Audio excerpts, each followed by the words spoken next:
네, 시청자 여러분 안녕하십니까? 신통방통 윤태현입니다. 어제 이례적으로 대통령과 당선인의 예고된 회동이 무산됐습니다. 무산된 지 하루가 지났지만 여전히 양쪽 다 명확한 무산 이유는 공개하지 않고 있습니다. 다만 이곳저곳에서 흘러나오는 이야기들을 들어보면 무산 이유는 크게 인사 문제와 사면 문제 이렇게 두 가지로 꼽을 수 있을 것 같습니다. 먼저 인사와 관련해서는 청와대는 대통령 임기 말이라고 하더라도 5월 9일까지는 두 달 동안 임기가 남아있기 때문에 인사권을 행사하겠다는 입장이고, 당선인 측은 협의를 해야지 무슨 소리냐, 그런 식의 알박기 인사는 수용하기 어렵다 이렇게 반박하고 있습니다.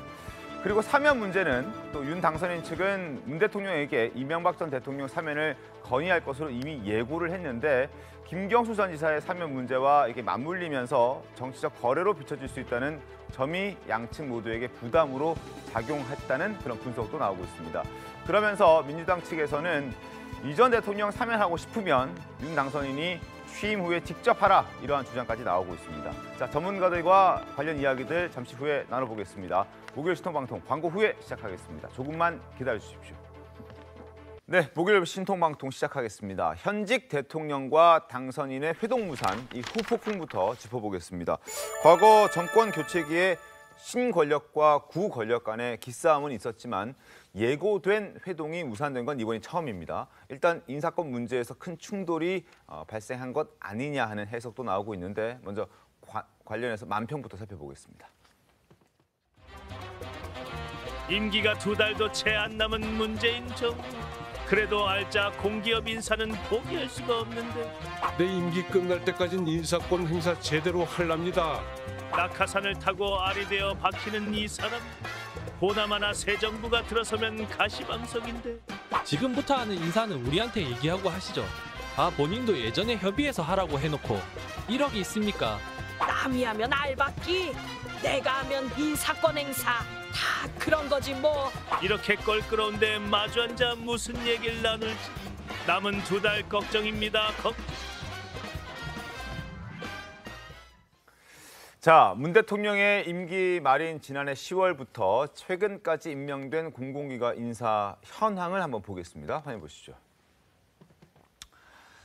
자, 너무 많죠? 16건인데 윤형중, 정기환, 나희승 등등등등 해서 모두 윤도환 한국 IPTV 방송협회장, 김재남 한국원자력안전재단 이사장까지 모두 기관장, 이사, 감사, 협회장까지 합해서 16건입니다. 자, 결과적으로 여권 인사들이 다수의 이 공공기관 자리를 차지하게 되면서 알박기 인사라는 비판이 나오고 있습니다. 자, 이에 대해 국민의힘 의원들은 또 비판의 목소리를 내고 있죠. 들어보겠습니다. 퇴임 앞두고 소위 말하는 알박기 인사들이, 낙하산 인사들이 마구 이루어지고 있는 것들에 대해서 의견 조율이 안 이루어진 것인가. 객관적으로 납득할 만한 인사라면 뭐 대통령 권한 행사라고 할 수 있는데, 이제 정권 말기가 되니까 그동안에 못 챙겼던 정치권 인사들을 마구 낙하산으로 보내서 사실상 전혀 그 공공기관의 정체성이나 앞으로 저 활동 방향과 맞지 않는 분이 들어가 있다면 그것도 문제죠. 자, 그리고 권영세 인수위 부위원장 역시 공공기관장들에게 스스로 거취를 결정해야 한다라는 취지의 얘기를 하기도 했습니다. 특히 중요한 자리 몇 개가 있습니다. 첫 번째로 짚어드릴 곳은 바로 한국은행 총재 후임 인선, 이 한국은행 총재 자리인데 이달 말이면 임기가 끝납니다. 과연 문재인 대통령이 인선을 할 것인지 아니면 남겨둘 것인지 협의를 할 것인지, 이 부분이 이제 관건이 될 텐데, 김경재 의원님, 한국은행 총재 인선 문제가 중요한 이유는 또 어디 있다고 보십니까? 국가의 지금 금융정책, 재정정책과 관련된 중요한 의사결정을 하는 자리가 한국은행 총재니까요. 네. 근데 이게 사실은 국가의 경제정책이라고 하는 것은 대통령이 이 행사하는 가장 중요한 직무 중에 하나와 연결된 그런 자리 아니겠습니까? 네. 그러면 새로운 대통령이 뽑혔다고 한다면 문재인 대통령 시대의 재정정책과 금융정책, 또 윤석열 대통령 시대의 재정정책과 금융정책 확연히 구분되는 측면이 있고, 그러면 윤석열 당선인께서 후보 시절에 얘기했던 그 정책을 펼치기 위해서는 한국은행과 긴밀하게 협의해야 될 부분이 있는데, 이미 퇴임해야 될 대통령께서 본인이 그 철학을 같이 하는 사람을 한국은행 총재로 임명을 하고 간다. 네. 그러면 새로 임명되는 그리고 국민에 의해서 선택된 그리고 국민에 의해서 추인을 받은 새 당선인의 재정 정책과 관련된 철학을 어떻게 실현하라고 하는 얘기인지. 그래서 저 인사를 하겠다고 하는 것은 네. 지금 현재의 대통령이 스스로 뭔가 지금 이 후임 대통령을 부정하겠다 뭐 이렇게밖에 읽히지 않는 상황이기 때문에 굉장히 좀 자제를 해주셨으면 좋겠고요. 근데 그 이전에도 네. 사실은 문재인 정부의 인사가 대부분이 사실은 낙하산 인사였습니다. 특히 외교부 같은 경우는 대부분의 대사라든지 영사 자리를 그냥 문재인 선대위에서 있었던 사람들을 전부 꽂아 넣었거든요. 그래서 외교관들이 지난 5년 내내 절망을 했다는 거 아니겠습니까? 내가 외국고시 합격하고 내가 외교관으로서 전문성을 쌓아놓고 그건 어디 가고 그냥 선대위에서 몇 달 있었던 사람이 와서 대사 영사를 하고 있으면 도대체 우리는 뭐냐. 근데 그런 게 가령 뭐 민주당의 어디 지역위원회 사무국장 네. 또는 뭐 시도당에 무슨 뭘 했던 사람들이 전문성이 있는 기관에 무슨 이사장 또는 상임감사 이렇게 다 들어왔었거든요. 그거를 5년 내내 반복을 해놓고도 지금 새 대통령이 뽑힌 이 시기까지도 똑같은 일을 하고 있으니 국민들 입장에서는 계속해서 민주당에 대해서는 표로서 심판해 주는 수밖에 없다라는 게 제 의견입니다. 제가 뭐 김경진 우리 의원님 좀 말씀하셔서 몇 가지 좀 말씀드리는데 그러면 이제 임기 말이라고 하는 부분을 어떻게 바라볼 거냐라고 우리가 한번 해석을 해보죠. 규정을 좀 해보자고요. 그러면 대통령 선거가 끝난 3월 9일부터 인사에 대한 부분이 있다고 하면은 저는 당선인과 이제 협의할 수 있다고 봅니다. 그러면 임기 전에 한 5개월, 6개월 남은 인사가 있을 경우에 그러면 대통령 선거가 어떻게 될지도 모르는데 인사를 안 합니까? 지금 나와 있던 그 사람들에 대한 인사 시점이 언제인지는 모르겠는데 네. 대통령 선거 이전 아니겠습니까? 그랬다고 하면 그것을 저렇게 표현한다는 것은 좀 잘못됐다고 보고요. 또 한국은행 총재와 관련된 부분은 충분히 저는 협의가 가능하다고 봅니다. 그랬을 때 이렇게 서로 협의하는 차원에서 인사 문제가 하는 것이지 우리가 무슨 알박기 했다라고 하는 식으로 이제 정치적인 어떤 몰이를 한다는 것은 저는 맞지 않다고 보고요. 우리 김 의원님 얘기했지만 임기라고 하는 것 자체를 어떻게 규정하느냐예요. 대통령 임기를 충분히 다 했을 경우를 임기라고 하는 표현을 썼을 때 보통의 경우는 대통령 선거가 끝난 시점으로부터 임기 말을 하는 것이 맞다. 그랬을 경우에는 인사 정책과 관련돼서는 새로운 당선인과 협의할 수 있는 것이다. 이렇게 열려놓으면 되는 거 아니겠습니까? 너무 이렇게 좀 표현 자체가 알박기, 낙하산 인사 이렇게 쓰는 것 자체가 좀 표현에 맞지 않다고 봅니다. 예. 알겠습니다. 뭐 특히나 한국은행 총재 같은 경우에는 임기가 4년이나 됩니다. 그래서 이번에 문재인 대통령이 혹시라도 인선을 하게 되면 거의 윤 당선인의 그 취임 이후의 임기의 한 5분의 4, 4분의 3 정도를 지금 문재인 대통령이 인선한 한국 총재와 함께 일을 해야 되기 때문에 그 부분에서는 좀 협의가 좀 필요하지 않나 하는 의견도 있고 뭐 그런 생각도 있는 것 같습니다. 한번 지켜보도록 하겠습니다. 자, 그리고 선관위원 인사 문제도 도마에 올랐습니다. 선관위원 인사는 지금 현재 선관위원은 9명으로 구성되어 있습니다. 선관위원장인 노정희 위원장 그리고 얼마 전에 사퇴를 하게 된 조혜주 상임위원을 포함해서 위원이 7명인데 이 자리 중에서 2자리가 공석입니다. 그래서 이 2자리를 과연 어떻게 할 것이냐 이 문제도 굉장한 관건으로 남아 있습니다. 최승현 위원님, 요거는 어떻게 해결을 좀 해야 되겠습니까? 이제 선관위원이란 자리는 임기가 있고 또 임기를 다 그동안 보장해 왔기 때문에 저 부분을 뭐 갑자기 그러니까 정권이 바뀌었다고 해서 네. 저 자리를 다 우선 바꿀 수는 없는 상황이고 네. 물론 이제 선관위가 문제가 많았죠. 그동안.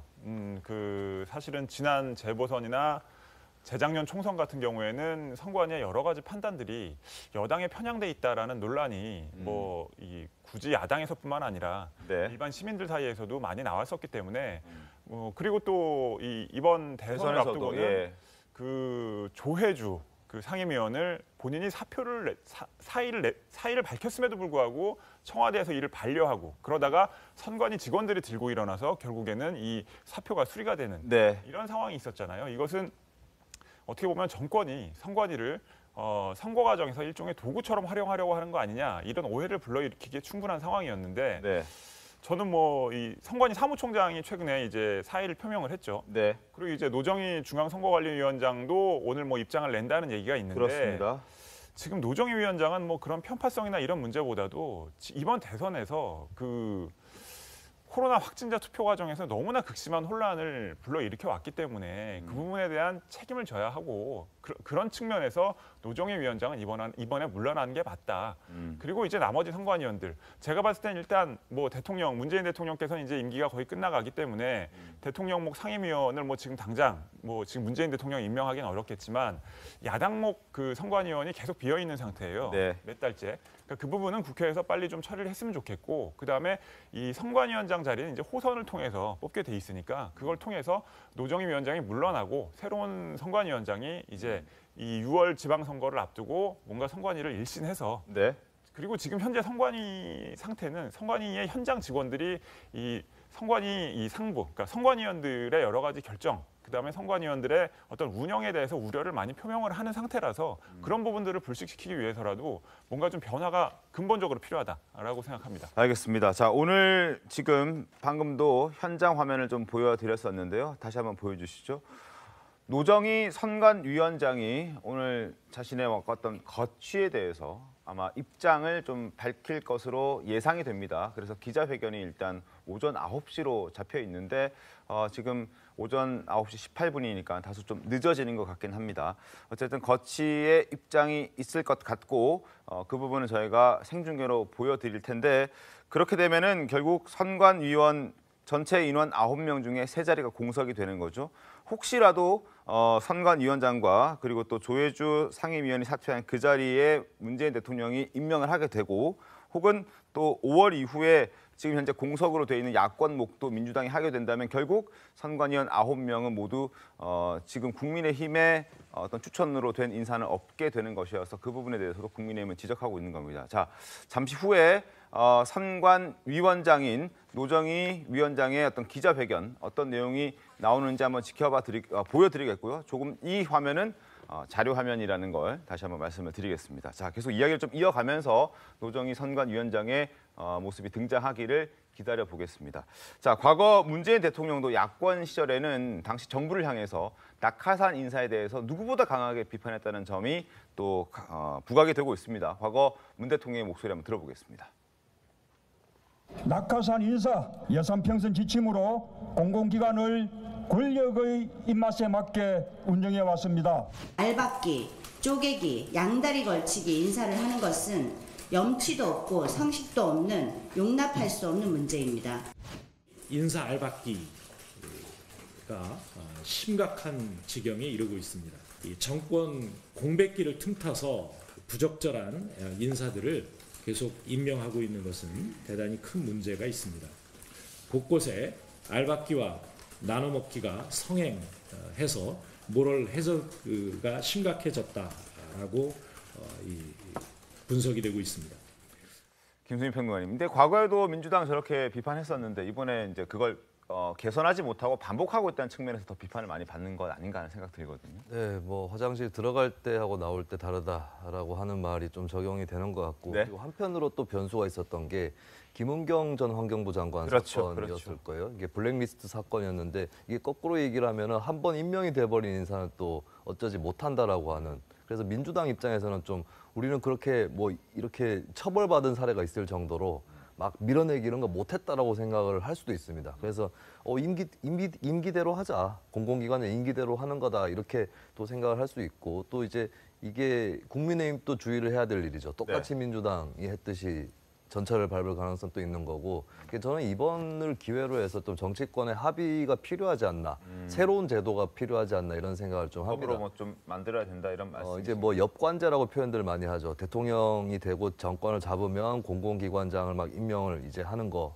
이걸 차라리 양성화하는 게 어떤가라는 좀 생각도 있습니다. 공공기관이라는 것은 정부의 정책을 또 같이 보조를 맞춰서 따라가야 되는 거기 때문에 그걸 꼭 낙하산이라고 무시할 일은 아니라고 생각을 하거든요. 물론 그 자리에 맞는 전문성이 전혀 없는 사람이 그냥 가버리는 그런 경우에 대해서는 경계가 필요하겠지만 그래도 정부의 코드, 나아가서는 임기도 좀 맞춰가지고 대통령 네. 임기하고 공공기관장 임기를 맞추는 것이죠, 그냥.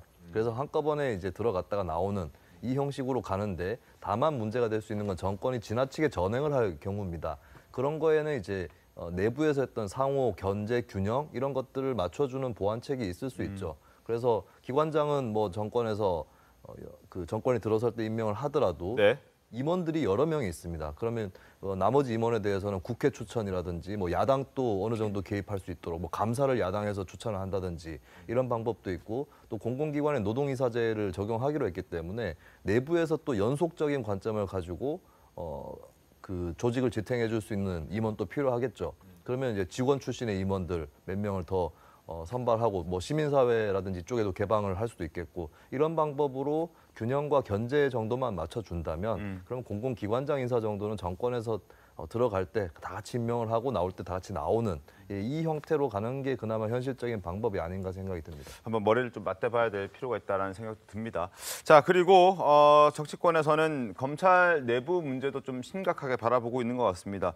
윤석열 당선인의 최측근들이 최근 김호수 검찰총장을 향해서 거취를 표명해야 한다라고 압박했던 그 부분, 그것 때문에 좀 논란이 있는 것 같습니다. 물론 김호수 검찰총장은 자진 사퇴를 거부하겠다는 의사를 분명히 밝혔습니다. 목소리 확인하시죠. 대장동 수사에 대해서 검찰이 제대로 하고 있다고 믿는 국민들은 거의 없습니다. 지금까지와 같은 형태를 반복한다면은 김호수 총장이 스스로 거취를 결정해야 된다고 저는 개인적으로 생각합니다. 검찰총장의 임기는 정해져 있습니다. 2년으로. 예.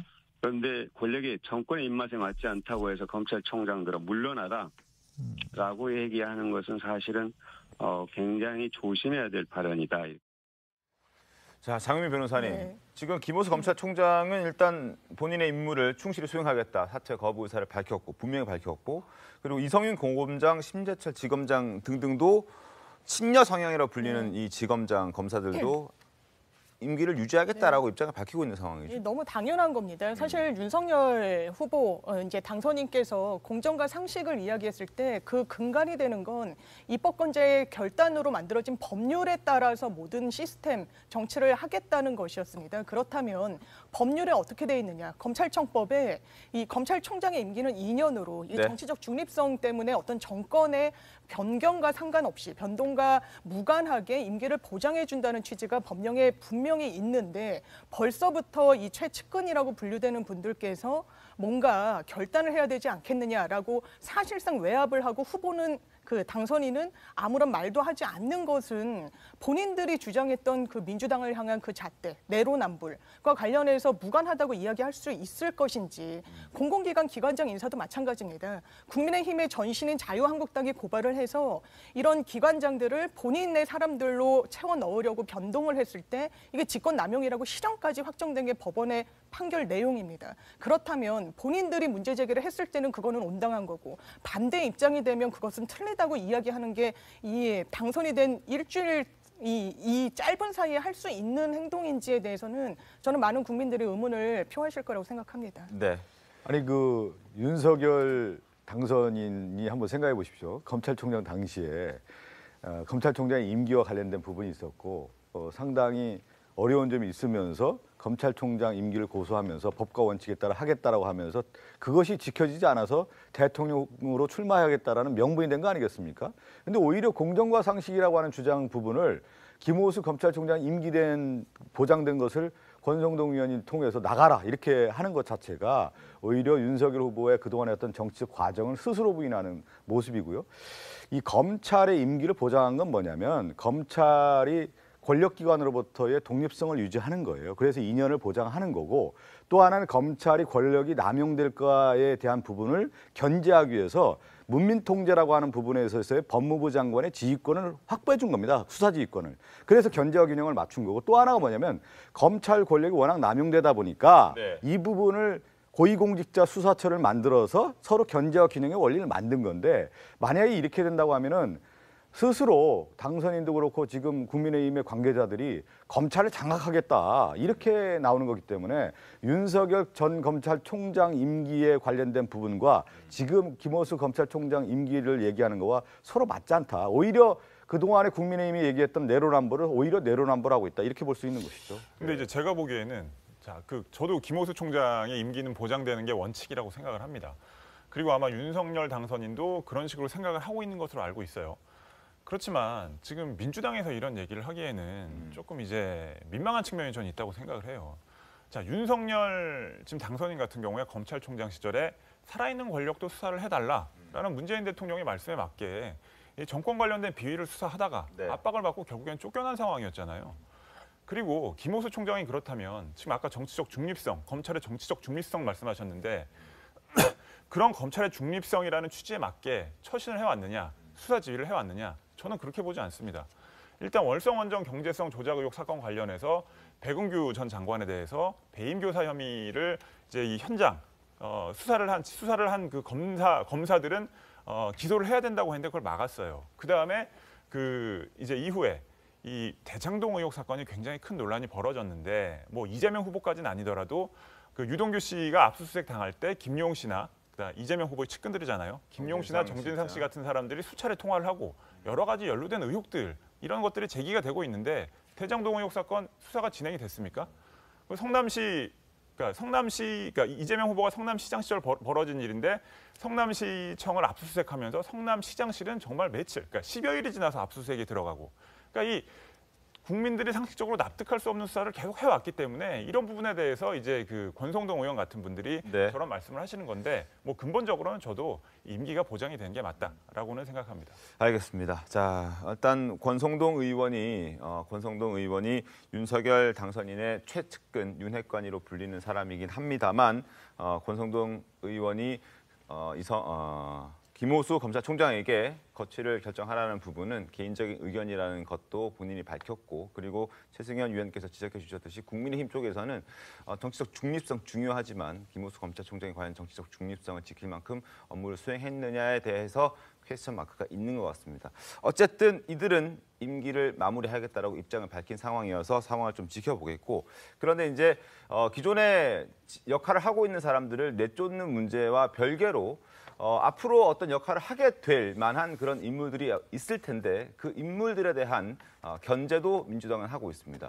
한동훈 지검장을 발탁하면 안 된다라고 목소리를 높이고 있는 그런 상황이거든요. 목소리 확인해 보시죠. 한동훈 검사장을 서울중앙지검장으로 발탁하고 기용하는 어떤 가능성, 현실화될 가능성이 있다고 보세요? 진짜 그러면 안 되죠. 윤석열 당선인의 총장 시절 징계 취소 청구 소송에서 판결문에 보면은 이제 굉장히 밀접한 관계로 보인다. 특히 한모 검사장과의 관계된 일을 추진함에 있어서 더 신경을 썼어야 됐는데 라는 표현이 나오죠. 서울중앙지검은 아시다시피 윤석열 당선인 관련된 사건들 많이 수사하고 있지 않습니까? 예. 그렇게 되면은 이제 그 수사의 어떤 정당성이나 공정성을 의심받을 수밖에 없게 될 거고요. 검찰을 정치화시키는 그런 계기가 될 겁니다. 김수민 평론가님, 일단 뭐 한 언론 통해서 A라는 검사란 그 대명사를 사용해서 한동훈 검사가 추정되는 인물이 윤석열 당선인 입으로 거론이 되긴 했습니다만 한동훈 검사라는 이름이 직접 거론된 것도 아닌데 민주당이 이렇게까지 미리 선제적으로 대응하는 데는 어떤 이유가 있다고 보십니까? 정치권에서 검찰 인사에 대해서 이렇게 뭐 구체적으로 얘기하는 것은 이 자체로는 바람직하지 않은 현상이죠. 사실 많은 국민들도 이미 장관 이름보다 검사 이름을 더 많이 하는 상황이 펼쳐졌을 겁니다. 이미 2020년부터 한 2, 3년 정도 흐름 동안에 이렇게까지 검사 이름들을 많이 국민들이 알게 된 적이 있었는가 그렇게 생각이 될 정도거든요. 근데 저는 이제 민주당에서 견제구를 던지는 건 좀 이해를 합니다. 이게 좀 저는 윤석열 당선자가 물을 엎질렀다. 그러니까 그 중앙일보 인터뷰였죠. 굳이 맞습니다. 그렇게 언급할 필요가 없는 거였고 거꾸로 한동훈 검사 입장에서도 그 본인한테도 좋은 언급은 아니었거든요. 좀 자연스럽게 지금 연수원에서 일을 하고 있는데 연수원이라는 자리가 오랫동안 있으면 완전 이제 유배지나 다름없는 자리인 거잖아요. 그러면 이제 자연스럽게 복귀를 수사 일선으로 하고 이런 과정들을 좀 밟아 나가도록 놔뒀어야 되는 건데 대통령 코드 인사처럼 이미 이제 당선자가 언급을 해버린 것이 큰 실수였다고 보고, 그렇다면 이제 당선자가 나중에 기자회견까지 따로 열어서 적폐 수사 발언에 대해서 좀 수습하는 인터뷰 그 기자회견을 했지 않습니까? 거기에 결국에 핵심은 시스템에 따라라는 거거든요. 그럼 여기에 대한 좀 수습을 생각할 필요가 있다라고 봅니다. 그래서 한동훈 검사가 수사 일선에 어딘가로 복귀를 했을 때 이것이 당선인의 뜻이 아니라 자연스러운 검찰 시스템에 따른 결과다라고 하는 거, 그런 절차나 시스템이 필요한 것 같고, 저는 법무부 장관 인선이 굉장히 중요할 거라고 생각합니다. 당선인의 공약은 법무부 장관의 인사권, 수사지휘권 폐지지만 그것은 법을 바꿔야 되는 문제인데 민주당에서 동의하지 않기 때문에 일단은 법무부 장관이 검찰 그 인사권을 갖게 되겠죠. 그렇다면 굉장히 중립적이고 절제력 있는 인물을 법무부 장관을 임명할 필요가 있다라고 하는 거고 제 개인적인 생각으로는 좀 시민사회 추천이라든지 이런 쪽으로도 좀 열어놓고 생각을 할 필요가 있다. 검사 출신이 꼭 아닌 그렇죠. 법조계 인사가 네네. 아닌 사람들도 두 가지인데 김호수 총장의 임기를 존중할 것과 그리고 인사권을 가진 법무부 장관의 최대한 절제력 있고 중립적인 인물을 임명함으로써 그렇게 된다면 한동훈 검사가 어디로 복귀를 하든 간에 이것은 당선인의 입김이 작용한 것이 아니다라고 해석이 될 수가 있겠죠. 근데 그 김수민 평론가님 얘기한 절제력에 대한 부분을 가지고 제가 생각나는 게 있는데 우리나라 이제 정치 사상 중에 하나가 뭐냐면 그런 얘기가 있죠. 말 위에서 천하를 얻을 수 있어도 말 위에서 천하를 다스릴 수 없다. 이 얘기는 뭐냐면 그러니까 윤석열 당선인이 검사 출신 아니겠습니까? 네. 검사로서 이제 그 기반을 통해서 통치자가 된 거 아닙니까? 대통령이 당선이 됐는데 그 이후에 검찰의 권력을 가지고 통치하겠다라고 했을 경우에 국민이 바라봤을 때 아 이것은 결국은 칼끝이 국민에게 돌아올 수 있다라고 하는 어떤 시그널을 주기 때문에 네. 검찰 인사 관련해서도 저는 상당히 절제력 있게 해야 된다고 봅니다. 그것이 역사가 주는 어떤 지혜가 아닌가 싶습니다. 알겠습니다. 제가 조금 보충 말씀드리면 우선 김수민 평론가님 말씀에 제가 조금 보완해 드려야 될 게 당선자의 공약과 관련해서 법무부 장관의 수사지휘권을 폐지하겠다라고 하는 것이지 인사권까지 폐지하겠다 이건 공약사항이 아닙니다. 그래서 그 얘기는 제가 보충해서 말씀드려야 되겠고요. 그다음에 말 위에서 천하를 얻을 수 있지만 이게 어떤 군인들로 천하를 다스릴 수 없다. 그건 옛날 전쟁으로 국토를 취득하던 시기고요. 검찰의 역할은 전쟁을 하는 게 아니고 범죄를 찾아내서 재판이라고 하는 법원의 어떻게 보면 통제와 법관에 감시하고 있는 이 시스템 안에서 범죄자를 찾아내서 처벌하는 절차일 따름입니다. 그래서 검찰에 대해서는 윤석열 당선자 매번 얘기했지 않습니까? 시스템에 따라서 각각의 검사들이 제대로 된 역할을 하면 된다.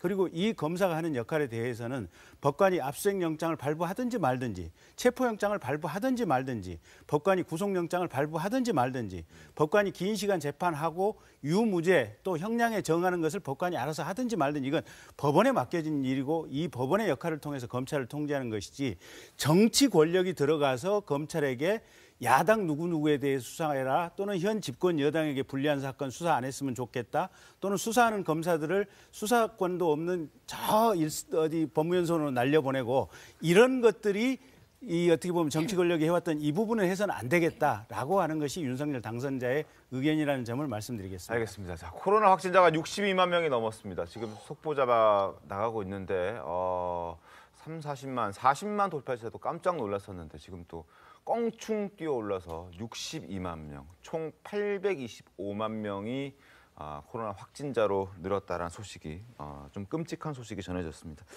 자, 걱정스러운데 개인 위생 관리 철저히 좀 하시길 바라겠습니다. 자, 그리고 사상 초유의 청와대 회동 무산 소식도 또 하나의 이 두 사람의 결렬, 취소가 됐던 여러 가지 이유 중에 하나로 추정되고 있습니다. 바로 MB 사면 문제였죠. 여권에서는 비판의 목소리 내고 있는데요. 한번 확인해 보겠습니다. 우리 이명박 대통령님도 저는 빨리 석방되셔야 한다고 생각합니다. 윤석열 당선인은 이명박 전 대통령의 사면을 요청하겠다는 생각을 오래전부터 견지해 왔습니다. 상대당 대통령 당선자 신분으로 이런 부분을 현직 대통령한테 건의하는 것 자체가 저는 매우 부적절한 거라고 생각을 하고요. 사면하고 싶으면 본인이 취임한 이후에 하면 되는데 어떻게 보면 물러나는 대통령에 대한 짐을 지우는 측면도 있기 때문에 상황이라든지 시기라든지 또는 국민 법감정이라든지 이런 것들을 고려했을 때 적절치 않다라고 판단을 했던 부분이에요. 그렇기 때문에 지금 와서 다시 당선인의 요청이 있다고 해서 그 당시에 판단을 뒤집는 것은 적절치 않아 보입니다. 자, 특히 민주당 의원들은 그렇게 사면하고 싶으면 본인이 직접 당선인 신분에서 취임하고 난 이후에 대통령 되면 사면해라 이런 얘기를 하고 있거든요. 그리고 민주당 의원들 사이에서는 권성동 의원이 띄운 그 김경수 전 지사 사면 문제에 대해서도 불쾌한 감정을 드러내고 있습니다. 이어서 확인해 보겠습니다. 문재인 대통령 최측근 김경수 전 경남지사를 살리기 위해서 동시에 사면하기 위해서 남겨둔 것이다. 저는 아마 같이 사면을 하리라 이렇게 보고 있습니다. 저는 100% 그렇게 지금 생각하고 있습니다. 알겠습니다. 그것은 저로서는 뭐 상상을 해본 적이 없는 일인데요. 권성동 의원의 말씀처럼 패키지로 하는 것을 뭐 검토하고 있다는 건 적절치 않은 이야기이다. 정치적 타협 형태로 이제 김경수 주지사 묶어서 사면할 가능성은 좀 낮다고 보고요. 같이 묶어서 하는 것은 바람직하지 않다라고 생각을 합니다. 자, 저런 얘기가 있었기 때문에 혹시라도 영향을 준 것은 아닌가라는 생각하시는 분들도 아마 많을 겁니다. 박성준 의원님. 권성동 의원의 발언이 없었다면 결과는 달라졌을까요? 아니, 저는 그런 게 아니라 지금 권성동 의원이 몇 선인지 모르겠고 지금 윤핵관이라는 분 아니겠습니까? 저럴 경우에는 권력의 핵심자는 말을 절제해야 돼요. 왜 그러냐면 이 말 자체가 당선인의 말처럼 비춰지기 때문에. 그리고 정치를 우리가 고수 하수 얘기할 때 저렇게 김경수 전 지사와 이명박 전 대통령을 사면하는 것을 묶는다고 하는 경우가 그 하수 중에 하체가 아니겠습니까? 누가 그런 생각을 했겠습니까? 이것을 오히려 권성동 의원이 얘기하면서 윤 당선인의 그 정치적 방향성이 하책이라고 하는 거 스스로 얘기하는 거예요. 왜 저런 실수를 하는지 모르겠고, 또 하나는 이명박 전 대통령과 관련된 부분에 대한 사면은 결국 이제 국민의 눈높이 아니겠습니까? 이 박근혜 전 대통령과 관련돼서는 국민의 민도가 자 이쯤 됐으니까 사면해도 되겠다라고 하는 것은 용인이 있는 거예요. 국민의 어떤 그 숙성도라고 하는 게 있는 거예요. 어떤 일을 할 때는. 근데 이명박 전 대통령과 관련해서는 얼마나 논란이 많습니까?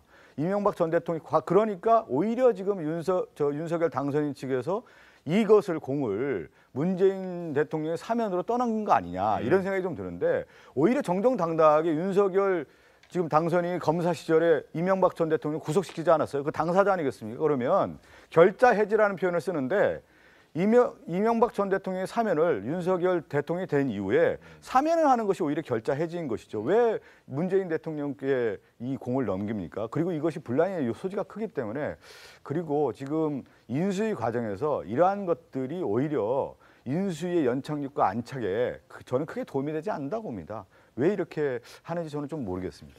저도 말씀을 드리면, 근데 시간을 좀 거슬러서 돌아가 보면 이낙연 국무총리 마치시고 이제 당대표 취임하고 얼마 안 있다가 지난해 1월이었던 걸로 연초 기자회견에서 두 전직 대통령 사면하는 게 좋지 않겠느냐라고 말씀을 하셨던 걸로 기억이 되거든요. 근데 그때도 우리 이제 정치 분석하는 사람들 얘기가 저게 이낙연 대표 독자적인 뜻이었겠느냐. 결국은 문재인 대통령의 뜻이 결국은 반영된 것이 아니겠느냐, 이런 추정들이 많이 있었죠. 그리고 그 이후에 문재인 대통령께서도 기자들하고 간담회를 하는 과정 속에서도 전직 대통령 사면과 관련해서는 여러 가지 고뇌와 고심이 느껴지는 발언들이 많았거든요. 그리고 또 최근에는 민주당 안에서 이상민 의원도 결국은 이 전직 대통령 사면 문제 마무리 지어야 될 때가 됐다.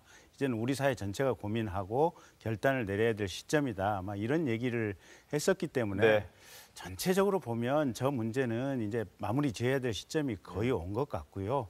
다만 이제 서로 간에 조금 말을 아끼면서 이게 절제를 해 가면서 이 문제를 마무리 짓는 것이 가장 중요한 자세가 아닌가 그렇게 봅니다. 알겠습니다. 일단 여러 가지 이유로 추정되는 것들을 설명을 좀 드렸는데, 일단 실무 협상은 이들이 계속 하고 있습니다. 청와대는 이철희 정무수석, 그리고 국민의힘에서는 장제원 당선인 비서실장이 협상 대상자들로 선정이 돼서 얘기를 하고 있는데, 일단은 빨리 좀 회동하는 모습을 국민들이 봤으면 하는 그런 바람이 있을 겁니다. 과거 얼마나 빨리 회동이 됐었는지 좀 보여드리겠습니다. 자, 이틀 뒤에 당선 후 이틀 뒤, 4일 뒤, 9일 뒤, 9일 뒤, 뭐 이렇게 9일 안쪽으로는 다 당선인과 대통령이 회동을 했던 거 확인할 수 있습니다. 당초 예정대로 만났다면 6일 만에 만나게 되는 것인데, 뭐 지금 나오는 얘기로는 다음 주가 거론되고 있으니까 당장 저 최장 기간인 9일을 넘어서지 않을까 그런 전망이 나오는데, 어쨌든 빨리 만나서 뭔가 더 이상의 정치적 파장 없게끔 인수인계가 잘 되게끔 이렇게 국민들께 모습을 보여줬으면 좋겠다는 생각을 해봅니다. 자, 어쨌든 이러저런 이유로 문 대통령과의 회동은 취소가 됐고요. 취소가 됐으니 윤석열 당선인은 어제 문 대통령과 하려 했던 점심을 인수위원 관계자들과 할 수밖에 없었겠죠. 근처에 있는 인수위 사무실 근처에 있는 김치찌개집을 갔다고 합니다. 영상 확인해 보시죠.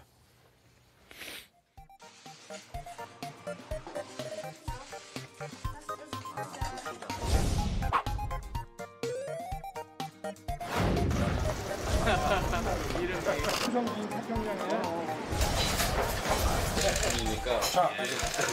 고맙습니다.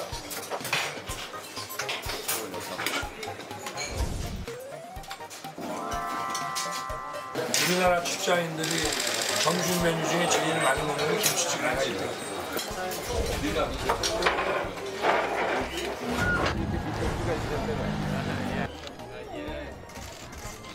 아이고, 엄마하고 그냥 날이 따뜻해서 나왔구나. 쑥스러워서. 안녕. 아이고, 인사도 잘하네. 할 거 다 하네.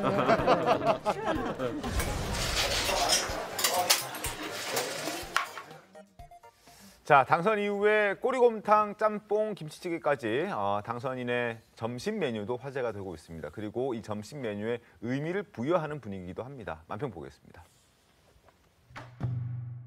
누구는 밥을 먹으면 그저 한 끼 식사. 하지만 이 사람이 먹으면 얘기가 좀 달라집니다. 어디서 언제 뭘 먹느냐도 정치가 됩니다. 이름하여 백반정치. 윤석열은 밥 하나는 참 맛나게 먹대. 남대문 그 꼬리곰탕집 우리 엄마도 참 좋아했는데. 울진 가서는 소방관들 대접한 짬뽕집 팔아줘야 한다고 짬뽕 먹었다며. 일이 잘 안 풀릴 때는 뜨끈한 김치찌개지. 아, 진정한 민생이란 한 끼 따뜻한 밥.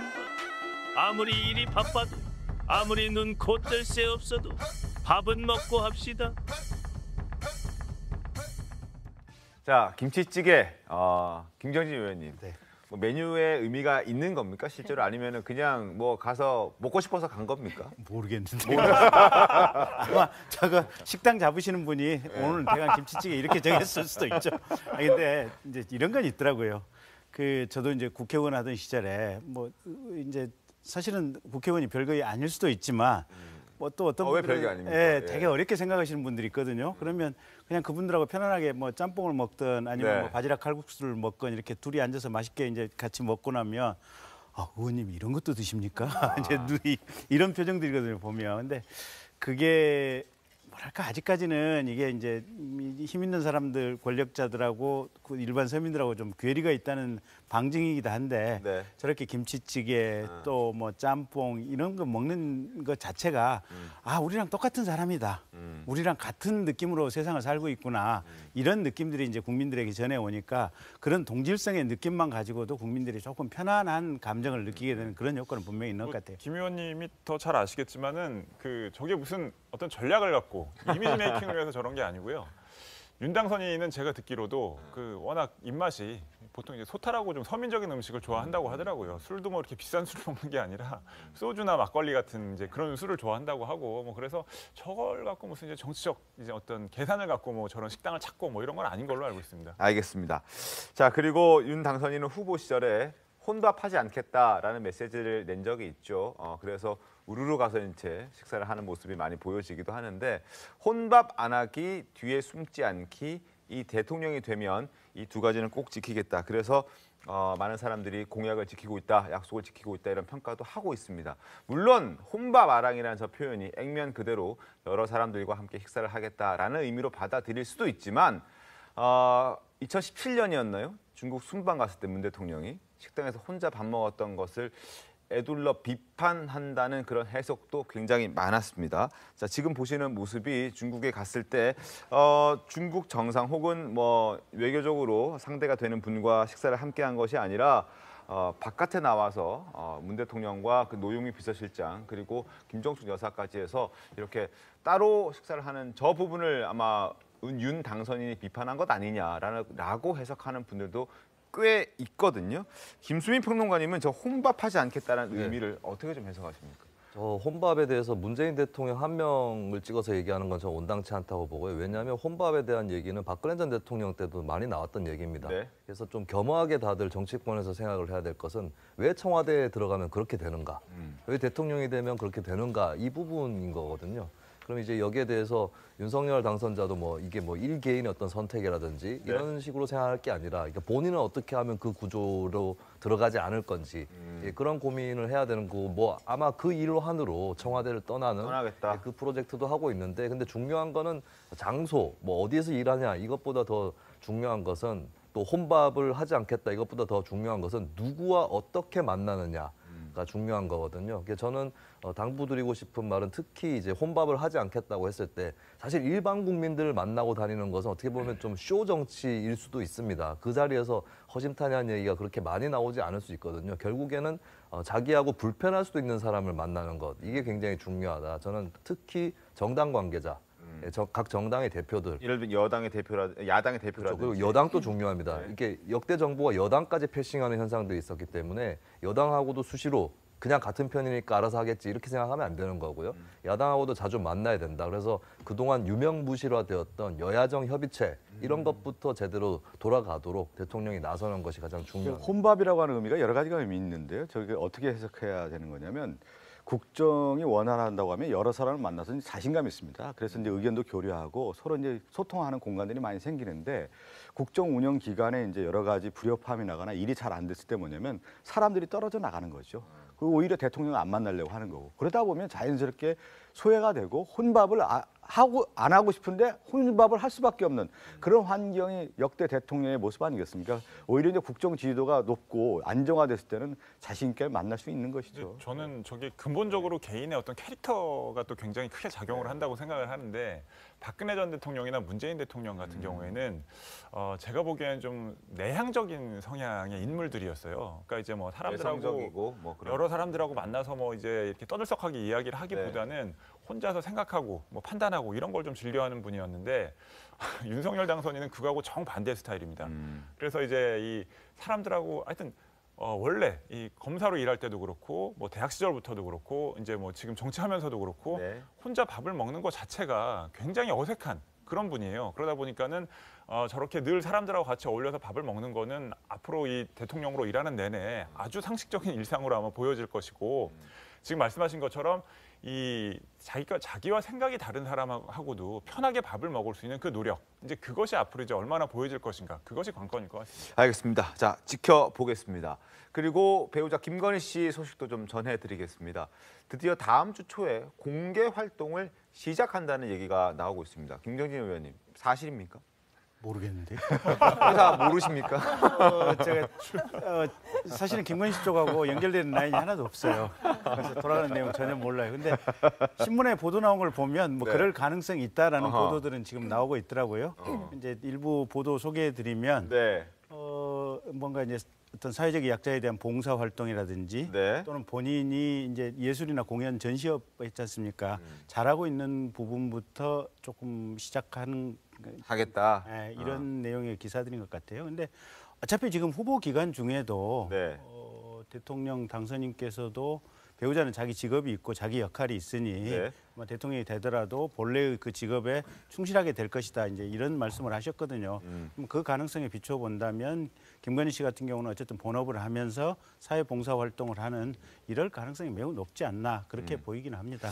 알겠습니다. 자, 김건희 씨의 등판을 아마 많은 국민들이 기다리고 있어서 이런 보도들도 나오는 것 같고 그래서 김경진 의원께서도 모르는 내용들이 보도가 자꾸 나오는 것 같은데 아니 저는 그러니까 김건희 씨 관련된 어떤 사항에 대해서 모르고 있고 캠프 내에서 알고 계신 분들이 몇몇 분이 계셔요. 근데 방송에는 사실은 그분들이 나와서 얘기를 해주셔야 되는데 저는 모른다는 얘기입니다. 일단은 뭐 내일 또 현판식이 있다고 하니까 그 자리에서 모습을 또 드러낼 수도 있을 것 같다라는 전망도 나오고 있습니다. 한번 공개 활동이 언제쯤 시작되고 어떤 모습으로 어떤 메시지를 낼지 기다려 보겠습니다.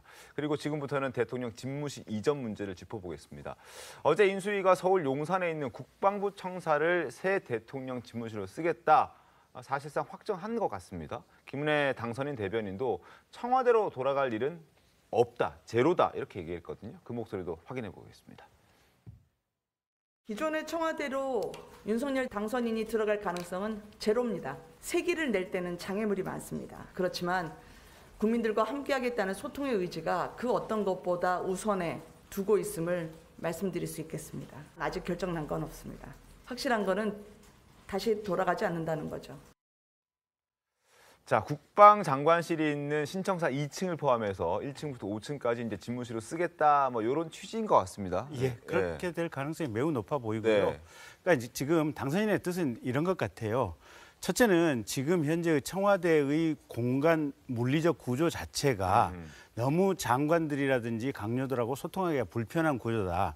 심지어는 청와대 내부의 비서진과 대통령과의 의사소통도 물리적으로 불편한 구조다. 그렇기 때문에 본인은 지금 누차 반복했던 게 지금 청와대 이 비서진들의 숫자를 줄이고 네. 본인이 장관들과 직접 국사를 의논하면서 국정을 운영하겠다라는 방침을 밝히지 않았습니까? 그러기 위해서는 장관들이 접근하기 쉽고 의사소통하기 쉬운 장소와 공간 구조를 가져야 되는데 현재의 청와대 안에서는 이게 굉장히 어렵다. 거리가 있으니까. 네. 그다음에 이제 두 번째는 본인이 이게 사실은 청와대 안에 있으면 관저도 그 안에 있는 거 아니겠습니까? 네. 출퇴근 개념이 없지 않습니까? 그러니까 조금 길이 막힐 수도 있고 일반 시민들에게 불편할 수도 있겠지만 본인이 출퇴근을 하면서 보통의 국민들이 어떤 생활을 사는지를 창밖의 모습이라도 매일매일 보면서 그 느낌을 가지고 살아가야겠다. 그래서 일상생활 속에 평범한 대통령으로 자리매김을 해야겠다. 이 두 가지 어떤 문제의식을 가지고 이 문제에 접근을 했고요.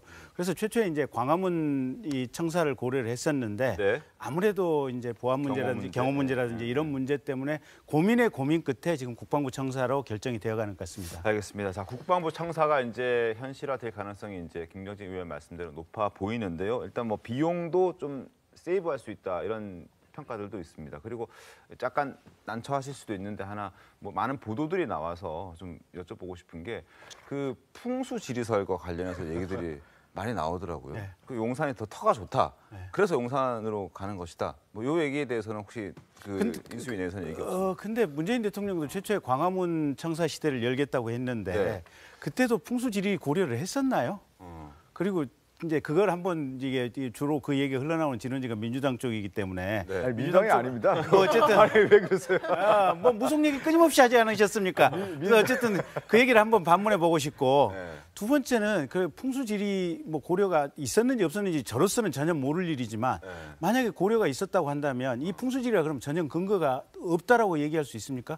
그러니까 그 안에 있으면 갇혀 있고 출퇴근이 없기 때문에 거기서 나와서 보통의 국민들과 어울리는 게 문제가 있는 거 아니겠습니까? 어떻게 보면 이 현실에 있어서는. 네. 그래서 이게 가장 최적의 이 입지를 찾은 것이고 그래서 그거는 그냥 호사가들의 말을 위한 말일 뿐이다. 이렇게 해석해 주시면 좋겠습니다. 김경진 의원이 민주당에서 얘기했다고 하는데 그렇지가 않고요. 워낙 이제 대통령 선거 과정에 뭐 풍수지리 얘기 무슨 법사들이 얘기 많이 나오다 보니까 관저나 이제 대통령 그 뭐라고 하나요? 이제 집무실을 옮긴다고 하니까 뭐 풍수지리 영향이 있는 거 아니냐. 여러 이제 뭐라고 할까요? 뭐 언론 SNS나 이런 데에서 나온 거니까 민당 얘기는 아니라는 걸 다시 한번 설명해드립니다. 알겠습니다. 자, 뭐 풍수지리설도 뭐 꼭 무속과 연결시킬 필요는 없겠죠. 아무튼 그런 점이 있다는 걸 기사들도 많이 나오고 해서 김경진 의원께 한번 여쭤봤습니다. 어쨌든 국방부 청사로 옮기는 건 이제 기정사실화. 그렇다면 주변의 경우는 어떻게 될지도 이제 궁금해지고 교통이나 이런 흐름에는 문제가 없는지 이런 부분도 궁금해지는데요. 장유미 변호사님, 일단 국방부 청사가 용산에 있어서 광화문만큼 주변에 높은 건물이 없긴 합니다만 그래도 높은 건물이 아예 없는 건 맞습니다. 아니고요. 거기도 교통이 그렇게 썩 좋은 편은 아니어서 차량들의 흐름도 많은 곳이어서 그런 문제들은 없겠습니까? 그래서 지금 경호처에서 1km 안에 그 고층 건물이 그래도 한 100에서 150m 되는 건물들이 꽤 있다라고 하더라고요. 그래서 이 부분을 어떻게 해결할지 경호적인 문제에서 좀 고민을 안고 있는 것 같고 저는 다만 뭐 광화문 대통령 이야기를 했는데 국방부에 들어가는 것이 국민 소통에 좀 도움이 되는 방향인지는 상당히 좀 의문이 들고 이 부분과 관련해서 저는 대통령이 될 분의 첫 일성은 본인의 집무실도 중요하지만 지금 코로나 국면에서 고통받고 있는 소상공인들 그리고 경제 위기를 어떻게 돌파할 것인지를 더 국민들에게 좀 접근 가능하도록 대안을 내는 게 본인의 어떤 몫이다 숙제라는 생각이 드는데 지금도 이 용산으로 국방부로 집무실을 하면 100에서 200억 원 정도가 그나마 말씀하신 대로 세이브된 금액이 그 정도 들어간다는 거 아니겠습니까? 그렇다면 굳이 왜 이런 것을 국민적 합의 절차도 거치지 않고 좀 돌파하려고 하는 것인지 관철하려고 하는 것인지 그러니까 그 연장선상에서 이 부분을 납득 못하는 국민들께서 이거 또 풍수지리 아니냐 또 이거 뭔가 다른 층위의 조언과 자문을 받아서 이런 거 아니냐 사회적인 비용을 소모하는 거 아니냐라는 좀 문제 제기를 하고 있는 것 같습니다. 알겠습니다. 다만 이제 용산 공원 쪽으로 집무실이 옮겨지면 지금 용산 주민들은 공원화가 빨리 되길 또 바라는데 그건 속도가 좀 빨라질 수도 있겠죠. 그 부분까지 한번 지켜보도록 하겠습니다. 그리고 이번에는 인수위 얘기 좀 해보죠. 드디어 오늘 인선이 마무리됐습니다. 현판식은 내일 진행한 예정이라고 하는데 오늘 발표된 주요 인선들을 한번 짚어드리겠습니다. 혹시 화면 준비됐습니까? 자, 윤석열 당선인이 인수위원 인선을 완료했다고 밝혔고 그리고 인수위 경제 2분과 간사의 이창양 교수 그리고 위원의 왕윤종, 우용환, 고산 씨가 일단 임명이 됐다고 합니다. 그리고 과학기술교육간사의 박성준 국민의힘 의원을 포함해서 김창경, 남기태 교수도 포함이 됐고요. 사회복지문화간사의 이미자 의원이 일단 임명이 됐고 안상훈, 백경란, 김도식 씨도 여기에 들어갔다고 합니다. 그리고 수석 부대변인의 원일이 그리고 최지연, 선대본에서도 대변인으로 역할을 했던 두 분이 이렇게 지금 입성을 했습니다. 자, 그리고 김윤혜 대변인의 말실수 해프닝도 있었습니다. 목소리 한번 확인해 보겠습니다. 자, 어제도 김윤혜 대변인이 인터뷰를 했고 오늘도 긴급 브리핑을 했는데 어제 긴급 브리핑 과정에서 다소 말실수가 해프닝이 있었다고 합니다. 확인해 보겠습니다.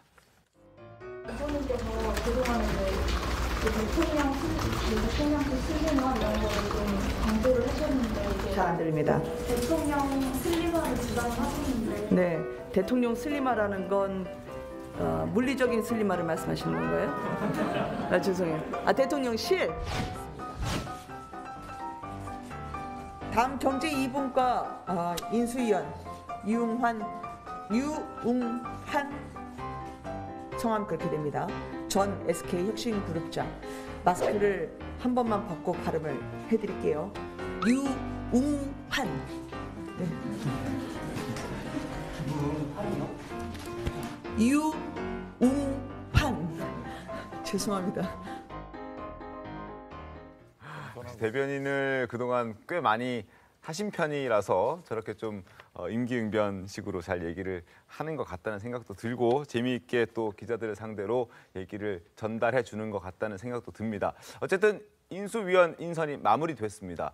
그동안 마무리하기 위해서 부단히 아마 인수위원 그 관계자들이 노력을 했을 것 같은데 약간의 잡음도 있었다고 합니다. 안철수 인수위원의 몫으로 또 3분의 1 정도가 할애됐다는 그러면서 이제 그 조율하는 과정에서 조금 시간이 걸렸다는 얘기도 있는데 일단 안 위원장의 목소리 한번 확인해 보겠습니다. 현판식 다음 주 내는 가능할까요? 아니면 이번 주 후반에도 가능할까요? 가능하면 이번 주 말이라도 될 수 있으면 하려고 합니다. 그게 사실 남은 기간이 굉장히 짧습니다. 불과 50여일 만에 이 정리를 해야 되니까 가급적이면은 하루라도 빨리 인선을 끝내고 일을 시작해야죠. 자, 우여곡절은 있었지만 24명의 인수위원 인선이 오늘로써 이제 마무리가 됐습니다. 그런데 이 과정에서 조금 불만을 드러내는 사람이 있었습니다. 권은희 국민의당 원내대표인데 자신을 제명해달라는 얘기를 했다고 하더라고요. 김수민 평론가님, 이거 어떻게 된 일입니까? 일단은 권은희 의원 같은 경우는 최근에는 조금 언급을 자제하고 있었는데 국민의힘과의 합당이라든지 대선에서의 후보 단일화에 반대하는 경향을 갖고 있었죠. 네. 이것을 따를 수 없다라는 취지에서 이제 함께하지 않겠다라고 결정을 한 것 같고 네. 권은희 의원은 이제 과거에 지역구도 광주였었고 네. 본인이 한번 이제 중도 보수 노선에 당을 하고 싶다고는 했지만 이렇게 현재 국민의힘에 이르는 그쪽 정당으로는 이제 같이 하고 싶지 않았던 것 같습니다. 근데 여기서 논란이 될 수 있는 부분은 본인의 신념에 따라서 탈당을 선택한 것이 아니라 네. 제명을 요청함으로써 비례대표 의원은 제명이 되면은 의원직을 유지하거든요. 그렇죠. 그렇다면 이제 의원직 유지에 좀 매달리고 있는 게 아니냐 이런 비판도 한편으로는 받을 수 있겠다는 생각이 듭니다. 알겠습니다. 자, 그리고 국민의힘에서는 또 지방선거 신경도 써야 될 것 같은데 홍준표 의원이 대구시장으로 출마하는 것 다들 잘 알고 계시죠? 자, 화면 보겠습니다. 제가 대구시장 출마하는데 갑론을박이 있는 줄은 알지만 대구 시민과 당원만 보고 가겠다. 대구 리모델링도 새롭게 하고 쇠락해가는 대구의 영광도 되찾겠다 이런 얘기를 하고 있습니다. 최승희 의원님, 네. 일단 국민의힘에서 홍준표 의원에게 대구시장 출마해달라고 뭐 사정한 건 아닐 테고 뭐 본인도 저렇게 강한 의지를 보여주는 이유는 어디 있다고 보십니까? 홍준표 의원 같은 경우에는 대선 이제 경선이 끝나고 이제 윤석열 후보가 이 선거운동을 하는 과정에서 이미 대구시장에 가겠다는 의지를 하고 그러면서 이 윤석열 후보 측에도 그런 의사를 전달을 했었죠. 그렇죠. 뭐 그러면서 이제 뭐 논란이 있었던 적도 있고, 맞습니다. 본인이 이제 대구시장에 출마하기 위해서 어떻게 보면 자기 측근을 그쪽에 이 재보선 지역에 좀 공천을 해달라 뭐 이런 요구를 했다라는 얘기도 있었고, 뭐 근데 이제 홍준표 의원이 저러는 이유는 뭐 짐작이 갑니다. 이제 이번 대선 말고 지난 대선에 출마를 했었던 사람이고, 그다음에 어쨌든 윤석열 당선인이 대통령으로 취임한 이후에 뭐 내각에서 일을 하기도 애매하고. 그렇다고 뭐 지금 뭐 다른 수도권의 뭐 경기나 뭐 인천 이런 곳에 이 광역단체장으로 출마하기도 연고가 없는 상황이다 보니까 본인은 차라리 그럴 거면 이 어떻게 보면 보수의 여전히 안방이라고 할 수 있는 대구에서 이제 광역단체장을 하면서 거기서 이 다음 대선을 겨냥해서 조금 정치적 역량을 좀 더 유지해보자. 뭐 이런 판단을 갖고 있는 것 같습니다. 알겠습니다. 자, 지켜보죠. 그리고 의견은 분분하지만 민주당은 다가오는 지방선거에서 이재명 상임 고문의 역할을 기대하고 있습니다. 그래서 조기 등판론도 계속 거론되고 있는 거고 이런 분위기 속에 이 상임 고문은 대선 이후 처음으로 공개 활동에 나섰다고 합니다. 그래서 오늘 이 사람 첫 번째 인물로 바로 이재명 민주당 상임 고문 이야기를 할까 합니다. 자, 이 상임 고문 마지막 모습은 지난 10일 선대위 해단식이었습니다. 화면 보겠습니다. 이재명이 부족해서 패배한 것이지 우리 선대위, 민주당, 당원, 지지자 여러분은 지지 않았습니다. 이재명이 부족한 0.7%를 못 채워서 진 것입니다. 모든 책임은 이 부족한 후보에게 있습니다. 자, 전날 이후로 모습을 드러내지 않다가 어제 모습을 드러냈다고 합니다. 그런데 모습을 드러낸 곳이 장례식장이었다고 하는데 장유미 변호사님, 누구의 장례식장이었습니까? 이재명 전 후보가 찾은 곳은 이 대선이 끝나고 각 지역 단위의 그 정치인분들도 낙선 인사를 하러 다니시는데 낙선 인사를 하던 중에 차량에 치여서 숨진 분이 계십니다. 이분이 당 시의원 출마 예정자이신 분이었는데 이 돌아가신 빈소에 어젯밤 한 9시 40분쯤에 찾은 거고 비교적 이제 뭐 머리나 이런 부분을 신경 쓰지 않은 채로 좀 자연스러운 헤어스타일로 뭐 등장했다 이런 기사가 나오기도 했고요. 본인과 관련해서 뭐 거취 문제도 많이 이제 기자들이 묻기도 했지만 일단 그 돌아가신 고인분을 추모하는 자리였기 때문에 가슴 아픈 일이다, 정말 죄송하다라는 짧은 소회를 남기고 이 장례식장은 떠났다고 합니다. 알겠습니다. 그리고 이재명 상임 고문은 지난 15일과 16일 이틀 동안 무려 민주당 의원 전체 172명 그리고 80여 명에 달하는 원외 지역위원장까지 250여 명에게 일일이 다 전화를 돌렸다고 합니다. 화면 보겠습니다. 자, 선거에서 진 것은 나의 부족이다, 내 잘못이다 라고 일일이 의원들과 위원장들에게 전화를 직접 돌려서 얘기를 했다라는 겁니다. 그랬던 그분들, 전화를 받았던 그분들의 목소리를 들어보니까 아쉬움이 적잖게 묻어났지만 그렇다고 그렇게 어둡지도 않았다는 한 재선 의원의 얘기도 있었고요.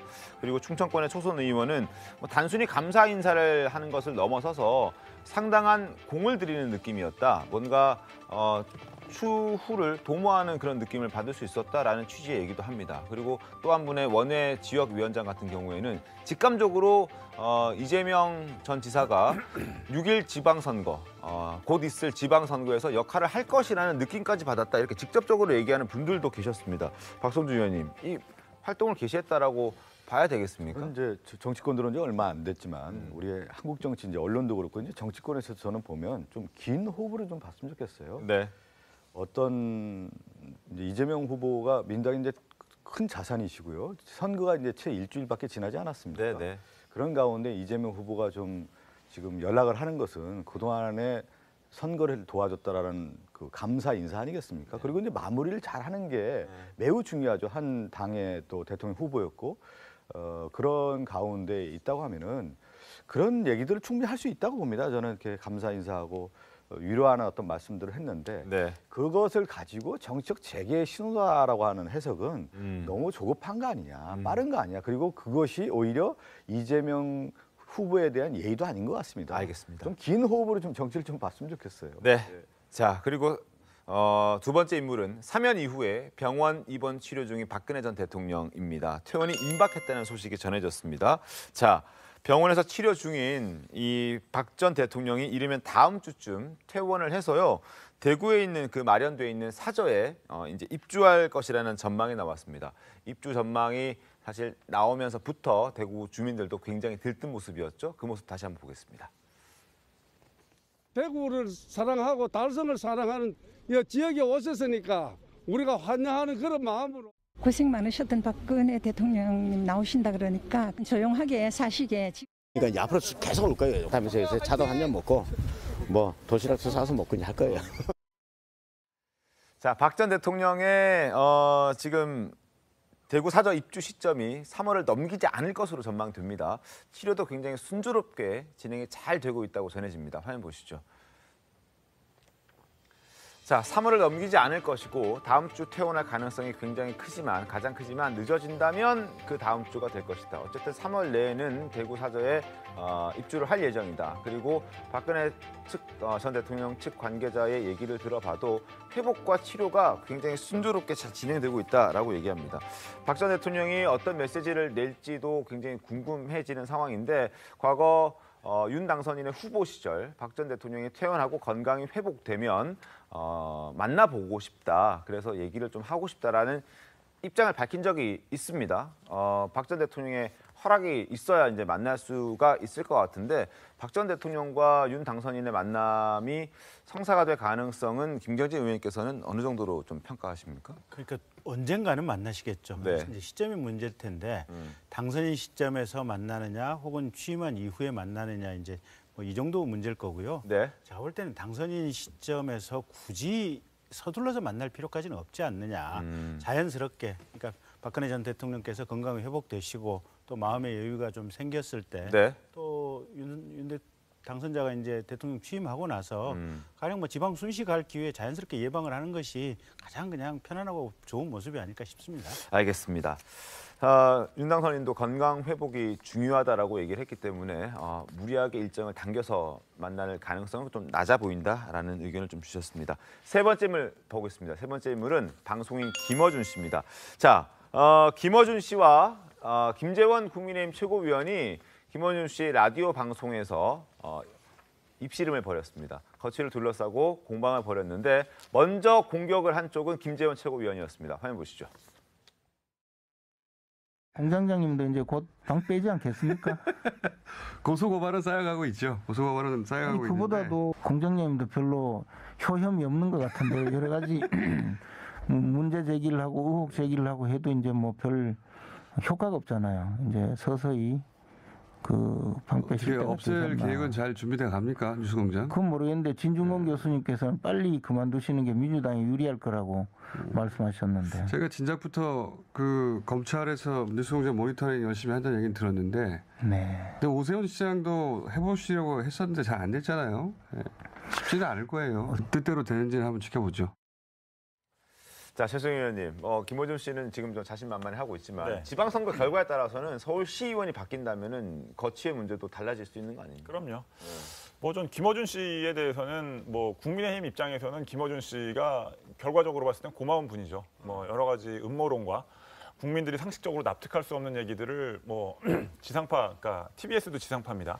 지상파와 그리고 또 유튜브를 통해서 또 굉장히 적극적인 이제 솔직히 말하면 황당한 주장들을 많이 했죠.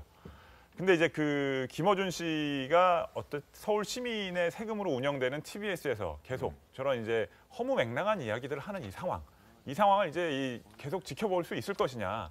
근데 오세훈 시장은 진작에 그거에 대한 문제의식을 갖고 이제 좀 정리를 해보려고 했으나 지금 앵커가 말씀하신 것처럼 이 TBS 예산 삭감 뭐 이런 여러 가지 시도를 했는데 서울시 의회가 절대적으로 이제 민주당 우위, 그러니까 아마 국민의힘 소속 의원이 시의원이 한 명밖에 없을 거예요. 근데 이제 6월달에